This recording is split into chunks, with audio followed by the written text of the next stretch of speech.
Ok, comme vous le voyez à travers l'actualité, notamment depuis le 7 octobre, le peuple palestinien, le peuple frère de la Palestine, vit des moments difficiles. Il- Ce peuple subit les Allah, abus, Allah, Allah, mais également la violation des droits Allah. internationaux par l'État d'Israël. Chaque jour, c'est des milliers, c'est des centaines de personnes qui meurent. On ne dira pas mutisme parce que le Sénégal a toujours joué le premier rôle dans la défense des droits du peuple palestinien. Peut-être nous, de notre côté, on dira tout simplement que le Sénégal doit continuer dans ce sens-là et demander à l'État du Sénégal de renforcer davantage sa position par rapport à cette question. Il ne faut pas que le peuple palestinien soit orphelin par rapport à cette situation.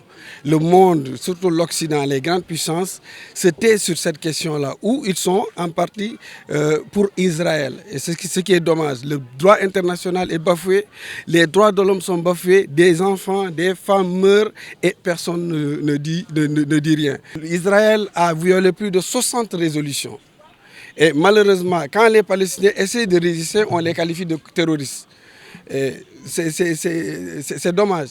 Donc, une population qui est un territoire qui est occupé, une population qui est victime d'agression, qui est victime de meurtre. Et l'opinion internationale, les grandes organisations internationales se taisent. Ce qui est dommage, ce qui est dommage.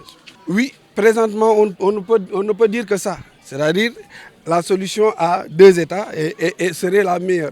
Maintenant, il faudrait-il que, de part et d'autre, qu'on accepte les principes, qu'on aille vers les négociations, qu'on aille vers des négociations et qu'on accepte de vivre ensemble. Il n'y a que ça en réalité. Dans ce monde qu'on est, il n'y a que le vivre ensemble qui pourrait sauver ce monde de terreur, ce monde de désordre.